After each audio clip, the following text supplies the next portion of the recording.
What's going on, everybody? Welcome back to Disciple Plays. Got another video for you today. Sorry I did not upload yesterday or the day before. I was working some overtime, so I wasn't at my setup able to record a video, but we're back today doing something a little different. We got a set overlook of Paldea Evolved. It just so happens to be my wife's favorite set, so I figured I'd talk about it because I also think there is some value people are missing here and some opportunities you could take right now.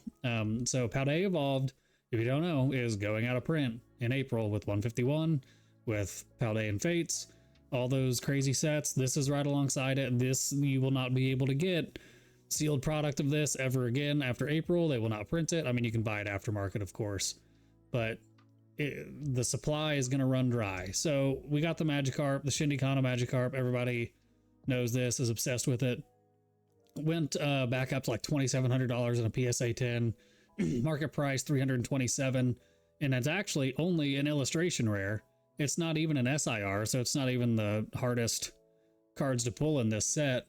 But why is it so expensive? Well, because if we look at population reports, 23,502 of them have been graded, and only 3,885 have come back in a PSA 10, which gives you about a 17% gem rate. And like we've talked about before on the channel, gem rate can make a huge difference in whether or not a card is valuable or not. Like I said with the 151, or the first partner illustration promos that just came out, I think the longevity of the price of those cards is going to be based on if they're hard to grade or not. If they've got like a 70% gem rate, they're not going to be nearly as valuable as if they're sitting here like the Magikarp with a 17% gem rate. If they have a 17% gem rate, buckle up because they're going to be insane.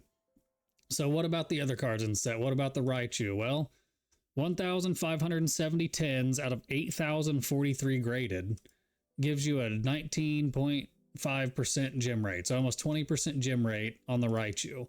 Extremely difficult to grade. Anytime you guys are looking at cards for potential grading plays, if it's sub 30%, that's a pretty difficult grade. So it might be something to look into. If it's sub 20%, definitely take a peek at what's going on, because especially for a popular Pokemon like Raichu, a 20% gem rate is extremely low.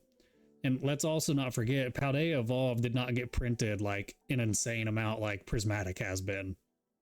Prismatic has been printed more than any other set. Paldea Evolved wasn't.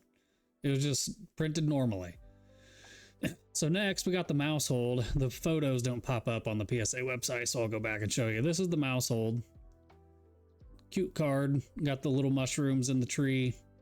So the Mousehold, 385 PSA 10s out of 2,871 graded cards, which gives you a 13% gem rate. So the Mousehold, the third biggest hit in the set right now, is only a 13% gem rate. Extremely difficult to grade, going out of print. Definitely take a look at Mouseholds. If you see them in the wild for a decent price and they look like they can get a 10, I would be jumping all over these, because I think these, other than the Raichu and the Magikarp, people have kind of been sleeping on them. They've been falling under the radar because of the insanity of the 151 and Paldea and Fates jumps. Like the Paldea and Fates Charizard right now is going crazy. It's up like $60 in the last like 2 weeks or something crazy. Next, let's look at the Tyranitar. One of the coolest Tyranitar artworks of all time. Extremely popular Pokemon. He looks like Godzilla. There's also a version of this with Groudon. I can't remember the set name right now, but it looks like very similar to this. But 1,688 PSA 10s out of 9,168 graded gives you an 18% gem rate. So this is extremely hard to grade. There's not that many of them out there, and it's a super popular Pokemon. I actually made a play on this not that long ago, picked up a PSA 10 for around 400, I think. So I would be looking into this, because once they go out of print and people realize it, they're going to start to panic buy and the prices are going to go up. Next, we got the Marill.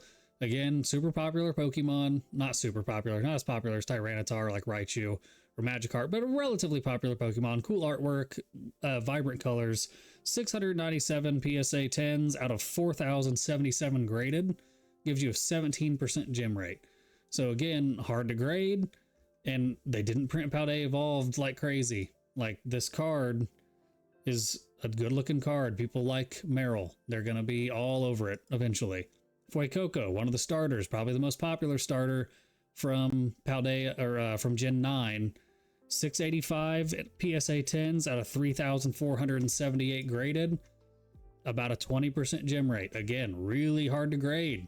Paldea Evolved is one of the very few sets where almost every card, it's not every card, but almost every card is like a 20% gem rate or worse. It's insane. Look at the Sprigatito. Probably, you could make the argument it's more popular than Fuecoco. I personally like Fuecoco more. But Sprigatito, popular starter, very vibrant colors, cool artwork, 652 population out of 2,896 graded. Gives you a 22% gem rate. 23 if you want to round up, because the 5. 22% gem rate on the Sprigatito. Again, all of these cards are hard to grade, and you can pick this up in a PSA 10 right now for like $100. This is, and same thing like the Fuecoco. Look at the Fuecoco, 227 in a PSA 10. You think the Sprigatito is going to stay that far behind for that long?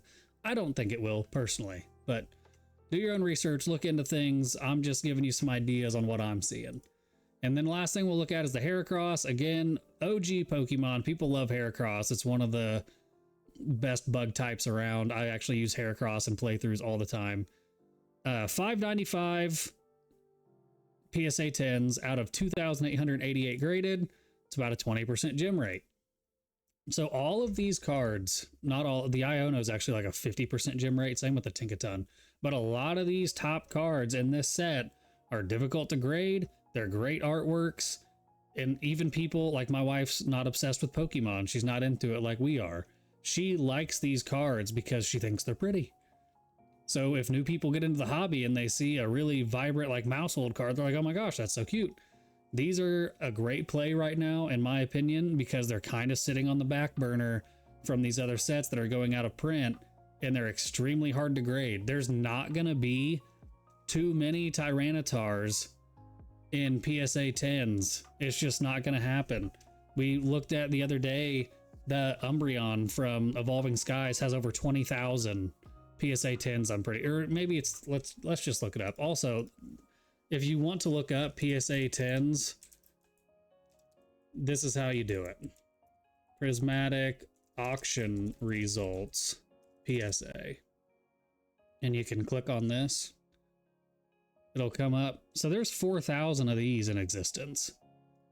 It's almost 4 times the amount of the Tyranitar. I mean, obviously it is a more popular Pokemon, so more people are grading this card, but just the population of the Tyrannitars and the population of like all of these cards for reference is very low. Very low populations on most of these Paldea Evolved cards. So just something to think about. Let me know if you guys liked this kind of video, kind of doing a set overview, because I could go over a bunch of different sets, give you my opinions on them, if there's any plays in them that I think you could make. Like, comment, subscribe. I'll catch you guys in the next one.